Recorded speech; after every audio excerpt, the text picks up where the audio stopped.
What's up gamers, it's time for the Sandbox news. This week we have new Breakable Glass, map updates, improvements to menus in VR, updates to the Minecraft game, new Tilesets, and updates to Minigolf. Let's start by looking at the new Breakable Glass. So this is a recreation of the glass in Half-Life Alyx, but it's actually a lot better already. In Half-Life Alyx, you were limited to one single glass texture and you couldn't change it. But now in Sandbox, we can actually change the material of the glass to be whatever you want. If we want to use this for destructible walls, we can. It works just fine. It'll still use the breaking pattern from glass, but you can change that yourself because it's just regular C# code like everything else. It's not hard-coded. It's still a work in progress though. As you can see, if I throw something at it, it just creates a bullet-sized hole in the window. And if I used an explosive barrel, the same thing would happen. Looks like it didn't even break the glass this time. I'm sure we'll see plenty of updates to this in the future. It looks like the updates to Construct this week include these new security shutters. It's very interesting. They're over here as well. And in the warehouse building. We also have a new shiny floor in here. This looks so cool.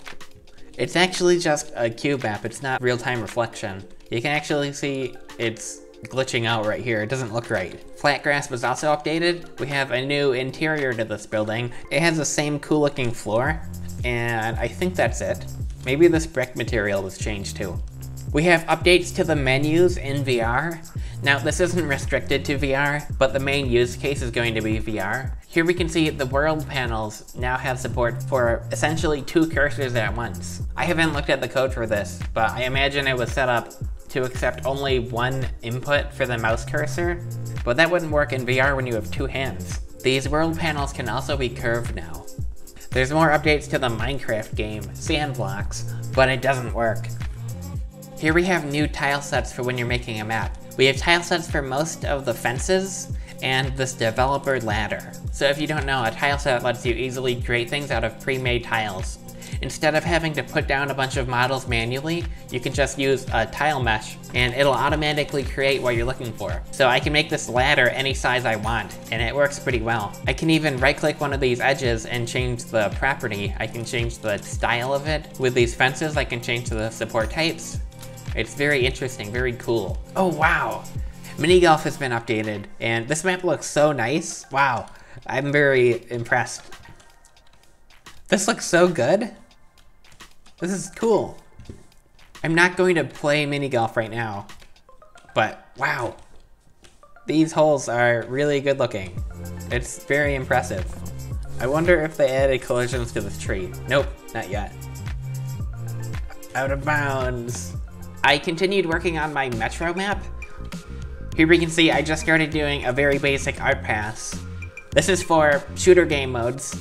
Specifically, I'm playing Devule TJ's Conquest game mode, where I capture the points and I shoot the enemy players. I've used the Breakable Glass basically everywhere I can in this map. It's very cool. The Breakable Glass really adds a lot to the environment. It's in all the train cars too. Here we can see it's not perfect.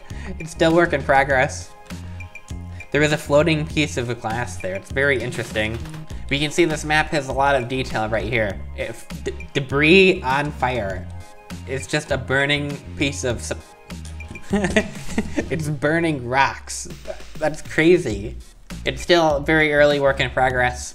And this was just a fast map compile. You can see the issues with the lighting on here and some weird miscoloration on the stones here. I added a room over here. Very interesting. These Metro cars are pretty disgusting looking, but I wanted to add some basic textures so I can get the Metro line colors on the trains. And we have a room over here. This is the other capture point. If I go this way, this is going to be the enemy spawn. If I was on the other team, I would spawn here with these cool God ray effects coming in from the sky. Fun fact about the sky is it's actually just a white texture that I colored orange. There's not actually a skybox in this map. Well, that's it. That's all the Sandbox news this week. Now I'm going to play some gameplay footage from when we were doing the first playtest on this map. It's a much earlier version, so everything's a developer texture. It's very cool, very interesting. Like, comment, and subscribe.